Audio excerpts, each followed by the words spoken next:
Friends நேயர்களுக்கு வணக்கம்.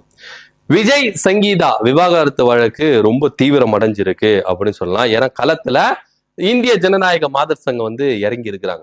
சங்கீதாவுக்கு ஆதரவாக ஒரு மாதர் சங்கம் களத்துல இறங்கி இருக்காங்க. இதனால விஜய்க்கு ஒரு பெரிய பேரடி இருக்கு அப்படின்றதுல எந்த மாற்று கருத்து இல்லை. ஏன்னா விஜய் ரொம்ப சைலண்டாவே இருக்கிறாரு, வாயை திறந்து பேசவே மாட்டேங்கிறாரு.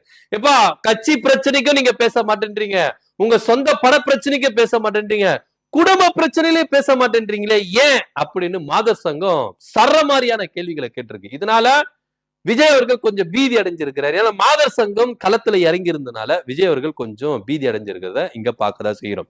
ஏன்னா சங்கீதா அவர்கள் எனக்கு விஜய் கூட சேர்ந்து வாழ பிடிக்கல, விவாகரத்து வேண்டும் அப்படின்னு பொதுவெளியில என்ன பண்ணிருக்கிறாங்க, நீதிமன்றத்துல வழக்கு தாக்கல் பண்ணியிருக்கிறாங்க.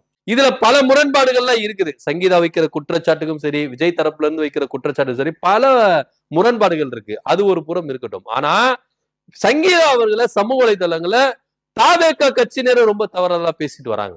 இத விஜய் அவர்கள் கொஞ்சம் கூட கண்டிக்கவே மாட்டேங்கிறார். குறிப்பா பிஆர் நிறுவனம், அந்த ஆடியோ எல்லாரும் நம்ம கேட்டிருப்போம்.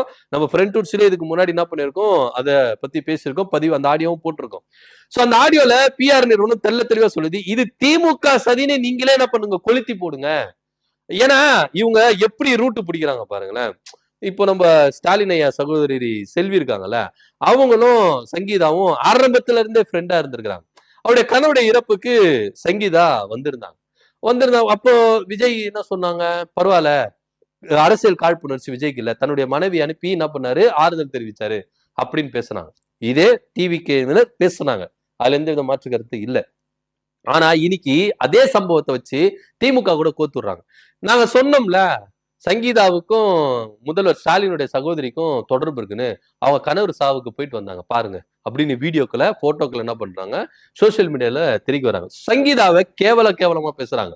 நீங்க விஜய யார் எதிர்த்தாலும் அது ஒய்ஃப் அப்படின்னு இல்ல, விஜய் யார் எதிர்க்கிறாங்களோ அவங்களை எல்லாரையும் நாங்க என்ன பண்ணுவோம், கடுமையா என்ன பண்ணுவோம், அசிங்கமான வார்த்தைகளை போட்டு, கெட்ட வார்த்தைகளை போட்டு, குடும்பம் முதற்கொண்டு எல்லாரும் இழுத்து தெருவுக்கு இழுத்து நாங்க என்ன பண்ணுவோம், அசிங்கப்படுத்துவோம் அப்படின்னு விர்ச்சுவல் வாரியர், டிவிக்கே விர்ச்சுவல் வாரியர் செஞ்சுக்கிட்டு இருக்கு.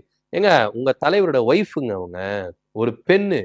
நீங்க கட்சியில பாதிக்கப்பட்ட வைஷ்ணவியா இருக்கட்டும், இல்ல மற்ற பெண்களா இருக்கட்டும், யாருமே விட்டு வைக்கிறது இல்லை, எல்லாரும் வச்சு செய்யுங்க. இன்க்ளூடிங் ஜூலி, அவங்க கூட விஜய்க்கு எதிராக ஒரு கருத்து ஒண்ணு போட்டாங்க அப்படின்றதுக்காக அவங்களே ரொம்ப தரக்குறைவா பேசுனீங்க. இன்னைக்கு விஜய் ஒய்ஃபையே நீங்க என்ன பண்றீங்க, ரொம்ப தரக்குறைவா பேசுறீங்க. அப்போ என்ன ஒரு அரசியல் கட்டமைப்புக்குள்ள நீங்க வந்திருக்கீங்க, உங்க இளைஞர்களை நீங்க எப்படி வழி நடத்துறீங்க அப்படின்னு ஒரு விஷயம் இருக்குல்ல. இன்னைக்கு இளைஞர்களுடைய போக்கு என்ன மாதிரி இருக்கு, நம்முடைய தமிழ்நாட்டுல ஆண்ட கட்சியா இருக்கட்டும், ஆளுகிற கட்சியா இருக்கட்டும், எல்லாருமே இளைஞர்களை ஒரு வழியில கொண்டு நிப்பாட்டினாங்க.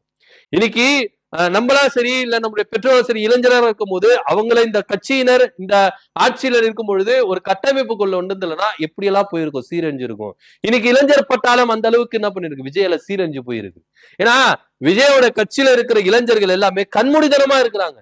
விஜய் செய்யறது நல்லதா கெட்டுதான்றதை நீங்க பார்க்க வேண்டாம். ஆனா ஒரு பொதுவெளியில ஒரு பெண் போராடுறாங்க, அந்த பெண்ணுக்கு நீங்க சப்போர்ட் பண்ணலன்னா கூட பரவாயில்ல, ஆனா அவங்களுடைய வேதனையை கொஞ்சம் கூட புரிஞ்சுக்காம சமூக வலைதளங்களை கேவலமான வார்த்தைகளை, அசிங்கமான வார்த்தைகளை கொண்டு நீங்க கமெண்ட் பண்றீங்களா, நீங்க பேசுறீங்களா, இதை விஜய் ரொம்ப கண்டிக்கவே மாட்டேங்கிறாரு. இதனால பொறுத்து போன மாதர் சங்கம் விஜய் சைலண்டா ஒரு வன்முறையை தூண்டி விடுறாரு. அவருடைய மௌனம் ரொம்ப பேராபத்து சொல்லியிருக்காங்க, மாதர் சங்கம் சொல்லியிருக்கிறாங்க, விஜயுடைய மௌனம் பெரும் பேராபத்து. ஏன்னா அவங்களுடைய நிர்வாகிகளை கண்டிக்கணும். ஒரு பொதுவெளியில ஒரு வீடியோ இல்ல ஒரு அறிக்கை, என்னுடைய மனைவி சங்கீதாவை யாரும் தவறா விமர்சிக்க வேண்டாம் போட்டிருக்கலாம்ல, ஏன் போடல? ஒரு பெண்ணை இழிவா பேசுறாங்க, அப்ப விஜய் எதிர்த்து யாருமே குரல் கொடுக்க கூடாதா? கட்டின பொண்டாட்டியா இருந்தா கூட விஜய் பத்தி யாரும் தவறா பேசக்கூடாது, அதுதானே இவங்களுடைய எண்ணம்.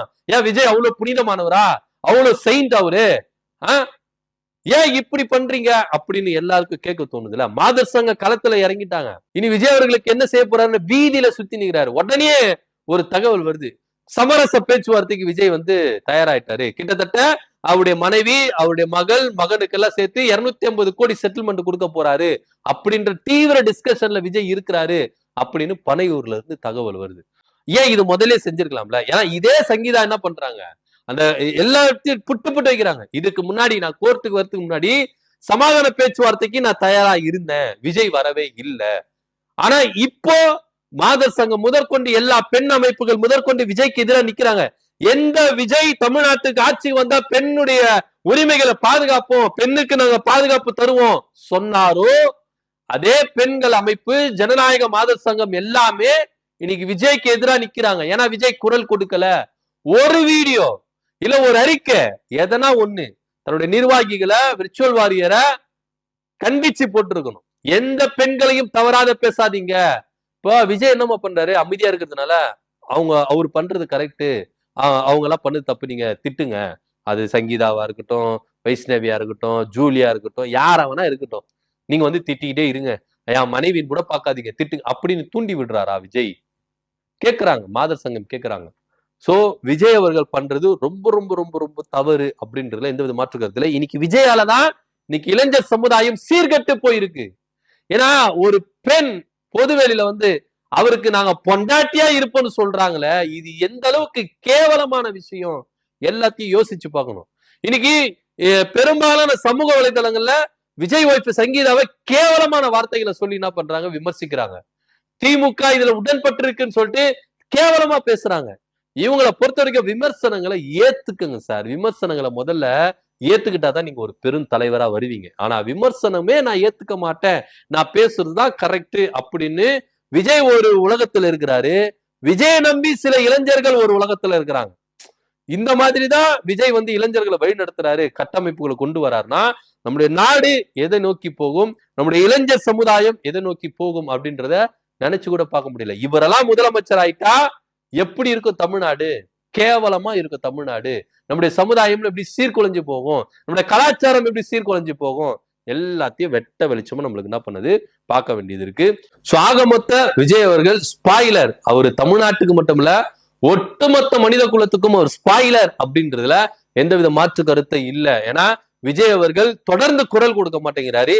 இன்னைக்கு களத்துல சங்கீதாவுக்கு ஆதரவா மாதர் சங்கம் இறங்கி இருக்கு, கொஞ்சம் பீதியில தான் விஜய் அவர்கள் இருக்கிறாரு அப்படின்றதும் தகவல். அது மாத்திரம் இல்லாம சங்கீதா கூட சமாதான பேச்சுவார்த்தைக்கு விஜய் அவர்கள் இறங்கி வரார் அப்படின்ற ஒரு தகவலும் முன்வைக்கப்படுது. இதை பத்தியோட கருத்து அப்படி கமெண்ட் பண்ணுங்க. நன்றி, வணக்கம்.